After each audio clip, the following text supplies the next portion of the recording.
The panic is visible in his hands, dirt-caked fingers shredding wild grass, over and over as he listens to the teacher. This is first-century Judea. Across these Galilean hillsides, the rhythm of daily life is a constant struggle for agricultural survival. A farmer here might lose half of their annual grain to the Roman tax collectors, whose reach extended to every village. If the rains fail, there is no safety net. One dry season is the difference between a full table and a starving family. Elias's shredded grass is the physical manifestation of a person realizing the world demands more than they are able to provide. The common religious view of the time offered little relief. This view focused on a cosmic ledger. Divine favor was secured through strict religious observance and repayment of moral debts. For a farmer already struggling to pay Caesar, paying God felt just as heavy. The scale always seemed tipped toward debt. If God is primarily seen as a debt collector, humans are left to survive a hostile world using only their own limited strength.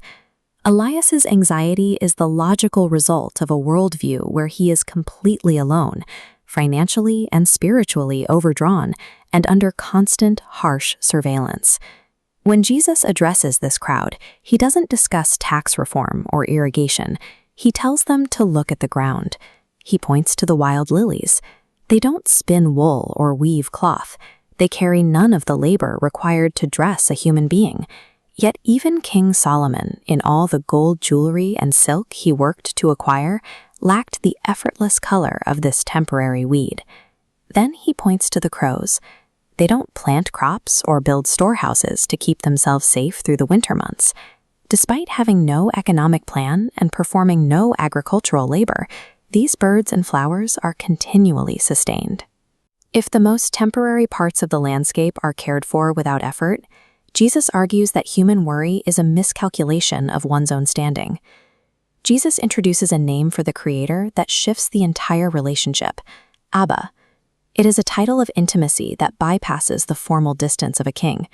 A monarch demands a tribute from a subject. A father, however, takes interest in the specific needs of a child. This realization addresses Mara's question. The lesson is not that humans are equal to birds, but that they are significantly more valuable to the one providing the food. This parental framework replaces the ledger system.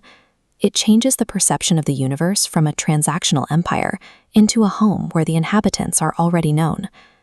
To counter their panic, Jesus gives a directive: seek first the kingdom of God.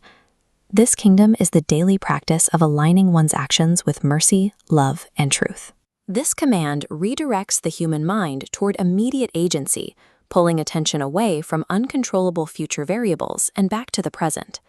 Focusing on a provider for tomorrow grants the mental space necessary to act effectively within the constraints of today. Elias's hands are no longer tearing at the grass. They rest open on his knees, still and quiet in the sun. His economic reality is the same as it was, but he is no longer facing the world as a solitary debt holder.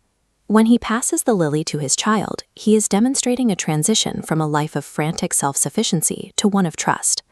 True peace involves stepping out of the role of the solitary provider and accepting the status of a valued child in a world that is already being watched over.